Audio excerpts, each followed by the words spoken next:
कधी विचार केलाय का की आपल्या पायाखाली म्हणजे जमिनीच्या आत एक पूर्णपणे वेगळंच जग आहे? हो. आणि तिथे ना एक अशी जबरदस्त भागीदारी चालते जी आपल्या ताटातलं जेवण किती पौष्टिक असेल हे ठरवते.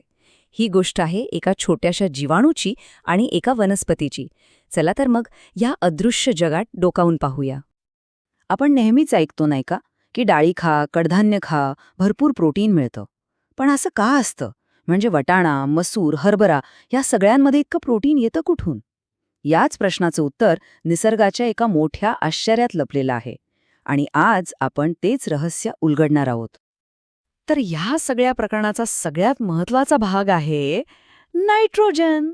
बघा, जसं आपल्याला श्वास घ्यायला ऑक्सिजन लागतो ना, अगदी तसंच वनस्पतींना वाढण्यासाठी नायट्रोजन लागतो. तो त्यांच्यासाठी इतका महत्वाचा आहे की नायट्रोजनशिवाय त्या प्रोटीन म्हणजे प्रथिनं बनवूच शकत नाहीत. आता गंमत अशी आहे की आपल्या आजूबाजूच्या हवेत भरपूर नायट्रोजन आहे, पण वनस्पती तो थेट वापरू शकत नाहीत. त्यांना तो एका खास बदललेल्या रूपात लागतो, ज्याला आपण नायट्रोजनची संयुग म्हणतो. मग प्रश्न हा आहे की ही संयुग त्यांना मिळतात तरी कुठून? आणि इथेच या कथेचा खरा हिरो एंट्री करतो. आणि हा हिरो कुणी मोठा प्राणी किंवा वनस्पती नाहीये, तर तो आहे एक इतका सूक्ष्म जीव की तो आपल्याला साध्या डोळ्यांनी दिसूसुद्धा शकत नाही. या आपल्या सुपर हिरोचं नाव आहे रायझोबिया. हे असे बॅक्टेरिया म्हणजे जीवाणू आहेत जे वनस्पतींसाठी नायट्रोजनचं हे अवघड कोडं चुटकीसरशी सोडवतात. आणि हे राहतात कुठे माहितीये? तर काही खास वनस्पतींच्या मुळांवर ज्या लहान लहान गाठी असतात ना, तिथे, अगदी एखाद्या सिक्रेट पॅटर्नसारखे. पण एक मिनिट, हे रायझोबिया जीवाणू काही सगळ्याच वनस्पतींसोबत काम करत नाहीत. ते थोडे चूझी आहेत, चोखंदळ आहेत.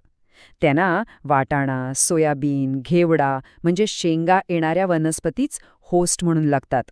त्यांची पार्टनरशिप फक्त अशाच वनस्पतींसोबत जमते.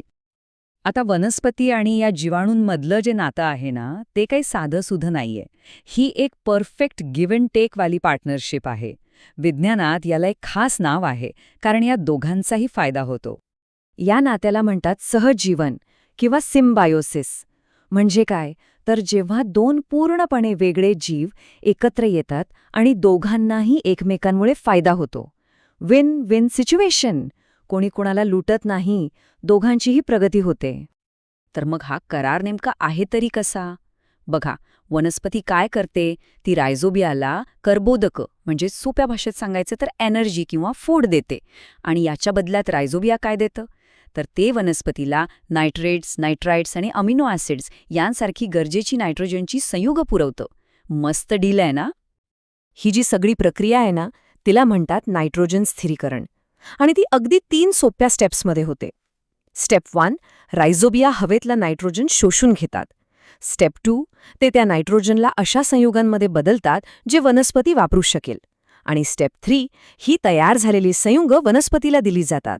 आणि मग वनस्पती त्यातूनच स्वतःसाठी प्रथिनं म्हणजे प्रोटीन्स बनवते. एकदम सोप्पं. बरं, ही तर झाली मुळांच्या आत घडणारी गोष्ट, अगदी मायक्रो लेव्हलवरची. पण ह्या छोट्याशा पार्टनरशिपचा आपल्या शेतीवर आणि पर्यावरणावर होणारा परिणाम तो मात्र प्रचंड मोठा आहे. तर मग याचे फायदे काय आहेत? सगळ्यात पहिलं, आपल्याला प्रथिनयुक्त पौष्टिक डाळी आणि कडधान्य मिळतात. दुसरं, शेतकऱ्यांना रासायनिक खतं कमी वापरावी लागतात, त्यामुळे त्यांचा खर्च वाचतो. आणि तिसरं आणि सगळ्यात महत्त्वाचं, आपली जमीन आणि पाणी रासायनिक खतामुळे होणाऱ्या प्रदूषणापासून वाचतं. म्हणजे सगळ्याच बाजूनी फायदा. आणि गंमत म्हणजे ही गोष्ट आपल्या शेतकऱ्यांना कित्येक वर्षांपासून माहिती आहे. म्हणूनच बघा, कडधान्याचं पीक काढून झाल्यावर त्याची मुळं आणि उरलेले काही भाग जमिनीतच मिसळले जातात. का? कारण त्यामुळं जमिनीतले हे रायझोबिया जीवाणू टिकून राहतात आणि पुढच्या पिकालाही त्याचा फायदा मिळतो. किती हुशारी आहे ना? तर मग पुढच्या वेळेस जेव्हा ताटात डाळ किंवा एखादं कडधान्य येईल, तेव्हा त्यामागच्या या छोट्याशा पण शक्तिशाली पार्टनरशिपची आठवण नक्कीच येईल. आणि जाता जाता एक विचार, निसर्गात अशा आणखी कितीतरी अदृश्य भागीदाऱ्या असतील नाही का, ज्या आपल्याला दिसत नाहीत पण शांतपणे आपलं जग घडवत असतात. खरंच विचार करण्यासारखी गोष्ट आहे.